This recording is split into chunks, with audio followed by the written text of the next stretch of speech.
Hey Blue Group, just wanted to hop on here real quick and do a quick reminder of what is a fraction. If you look at today's activity, I'm talking about B and H, reviewing basic fractions and key terms such as the numerator and the denominator, reviewing some examples modeled as well as applying it in different ways to see how many minutes are in fractions of an hour. So I do want to go over that clock activity with you. I think that that's a unique way for us to see how we can use fractions in our real life. Obviously, if you did the how-to writing today, you might have used fractions in your writing when you're talking about half of a cup or a quarter of a tablespoon. So there's a lot of ways that we use fractions in our day-to-day life, but looking at it in terms of how we tell time, I think is an interesting way to do that.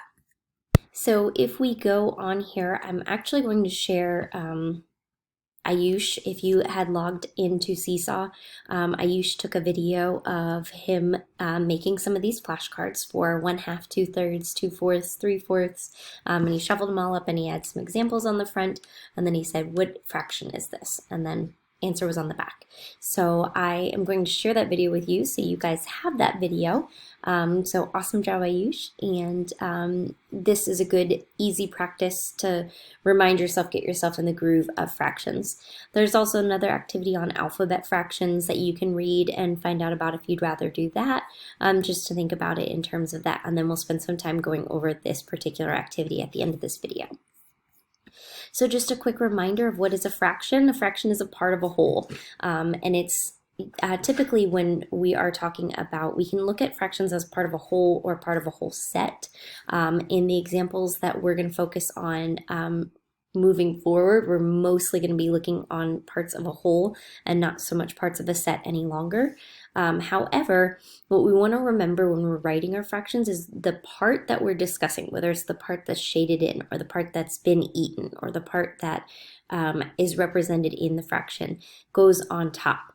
And then the whole is how many total pieces we have all together combined. So a common mistake when we're looking at this one as 1/4 is saying, oh, I'm talking about one piece and there's 3 left over. So some students will write 1/3. However, we've been reviewing that it's 1 out of the entire whole, which is 4 total pieces. The number on top is what we call as the numerator, and it's how many fraction pieces you have. So it could be, depending on the question, how many pieces are shaded. It could be how many pieces are unshaded. It could be how many pieces are left remaining, that sort of thing. So it kind of depends on the question that you're looking at. The bottom number is known as the denominator, and this is a good little tip here to remember D down. So it's the underside number, which is denominator, and it's again how many pieces our whole fraction has been partitioned into equally. So remember, one of the key things when we're talking about fractions is that they have to be partitioned equally, and that can be tricky sometimes when we're dealing with shapes that are not squares or rectangles. So make sure that you're careful in how you partition your circles and how you partition triangles and things like that to make sure the pieces are truly equal. This line here is our fraction bar, and it represents division. So we've been thinking about that when we're reviewing our fractions, is that what portion of the whole. And when we're looking at, let's say, for example, 8/4, we know that that would be 2 wholes, because if we have 8 divided by 4, we're left with 2. So we did some examples of that before the break, and we'll do some more examples of that next week as we look at equivalent fractions. But I'll go ahead and post this whole resource poster for you into that Blue Group section so you can review the different ways, parts of a whole, how to represent it on a number line, a fraction bar, and fraction circles. So there's a couple of different options for you there. In yesterday's video, I went through that there are 2 Brain Pop videos, both more fractions and basic parts of a whole, that would be good for you to review this week if you need some more reminding on fractions. I would avoid equivalent fractions and the other ones until next week when we're talking about those. There were also a couple of YouTube videos, songs, and things like that. Some extra practice pages for you in both of these if you need some extra practice, as well as that Nearpod code, which if you remember, you sign in, you add your name, join session, and it takes you through some basic fractions. It's going to ask you a couple of questions to give me some feedback on where you're at this week, especially since we're not in class. It does have a video for you to watch. It has a quiz. And then once you've completed all of that, let's see if I can get through this real quick. It will give you a couple of more just reminders, which is going to be great. Just review. So if you need some help with that or you need some different ideas, it's going to ask you to open up a web page, and it's going to take you to another page where you can explore some different fractions and things like that. So really that Nearpod's going to have everything that you need when you're reviewing basic fractions for today. And then the next 3 days we'll be focusing on fractions of a number line. So if you want to do some more basic fractions work today and tomorrow and then catch up on number lines, we're going to be covering those for 3 days this week. So in addition to, in addition to this basic fraction review, if you want to challenge yourself a little bit more, this is the activity that I would recommend.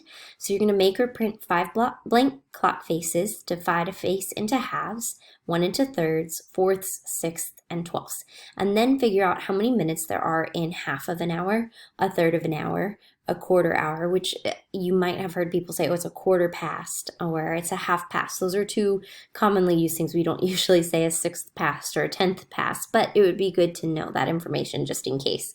And I actually have created a page that goes along with this attached here. So what I've gone ahead and done is I've just put it into my PowerPoint document so that I can demonstrate what I would do. If you have PowerPoint, all students have access to PowerPoint through their Launchpad and Microsoft 365. This draw feature is a new one, and basically you can just draw, and there's all sorts of fun ones. So different ways and things like that to kind of represent things digitally if that's something that you want to do. And then you can change the thickness and depth and things like that. So I wanted to show that quick tool. So the first thing said to draw it into halves. So I'm going to just draw, and still getting used to mouse drawing. It said into halves and then into quarters.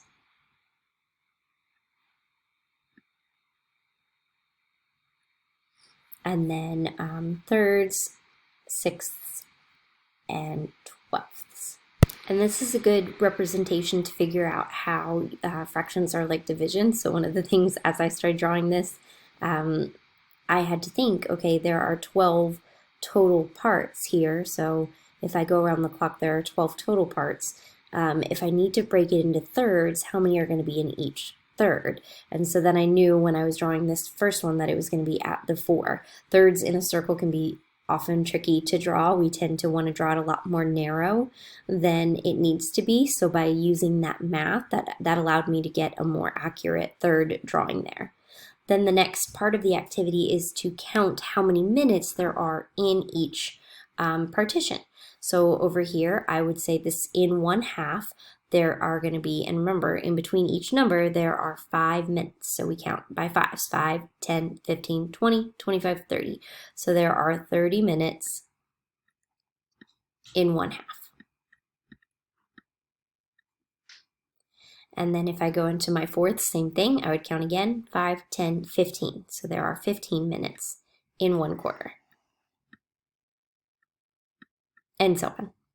So I think that this is a fun activity that you can use to come up with some real applications and see if you want to challenge yourself. If you want to do different fractions, you can use the same page, just copy and paste it and try some different fractions.